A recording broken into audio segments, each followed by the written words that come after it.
Hai Spire Fellas, kembali lagi di Spire in Minutes. Perkenalkan, nama saya Safira Janati Adnin, konsultan dari Spire Research and Consulting. Di video kali ini kita akan membahas mengenai internet fixed broadband di Indonesia. Yuk simak video berikut.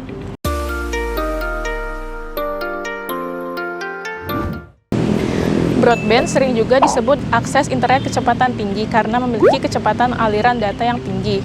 Secara umum, akses broadband dibedakan menjadi dua, yaitu fixed broadband dan mobile broadband, di mana fixed broadband memiliki akses kecepatan sebesar 2 Mbps dan juga mobile broadband mempunyai akses kecepatan sebesar 1 Mbps.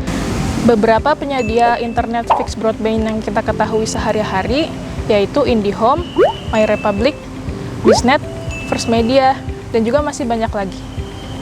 Berdasarkan Spire Analysis, perusahaan penyedia internet fixed broadband di Indonesia dikuasai oleh IndiHome dengan market share sebesar 78,5%. Setelah itu diikuti oleh First Media, MyRepublic, Biznet, lalu provider lainnya.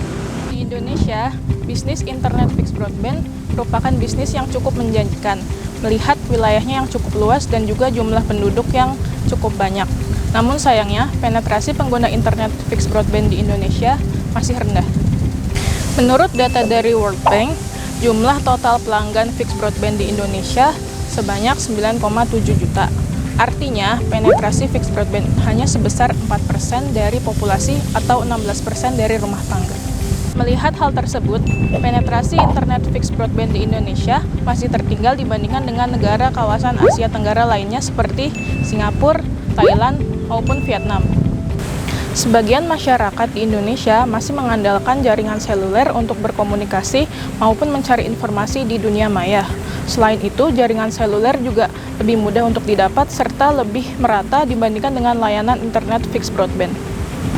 Menurut laporan Ookla Speedtest pada Maret 2020, kecepatan internet fixed broadband masih diungguli oleh Singapura sebesar 197,26 Mbps. Lalu disusul oleh Thailand, Malaysia, Vietnam, Laos, Filipina, Brunei, Kamboja. Baru setelah itu disusul oleh Indonesia sebesar 20,13 Mbps. Alasan yang mendasari masyarakat Indonesia untuk tidak berlangganan fixed broadband cukup beragam. Namun, alasan tersebut didominasi oleh faktor harga atau biaya yang membuat mereka tidak berlangganan atau tidak menggunakan internet fixed broadband di Indonesia.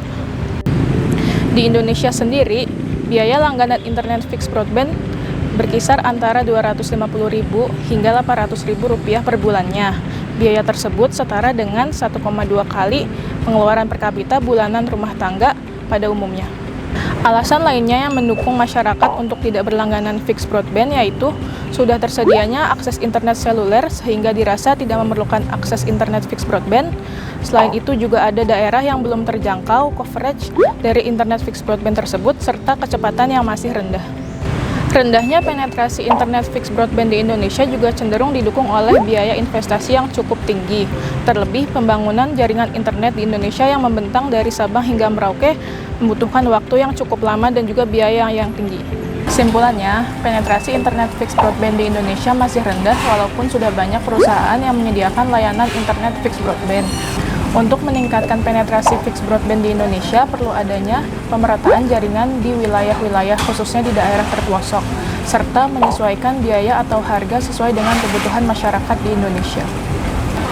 Terima kasih sudah mengikuti Spire in Minutes di edisi kali ini. Untuk lebih lanjut mengetahui mengenai fixed broadband di Indonesia, bisa menghubungi Spire melalui link di bawah ini. Jangan lupa like, komen, share, subscribe video berikut ya. Sampai jumpa lagi di video berikutnya.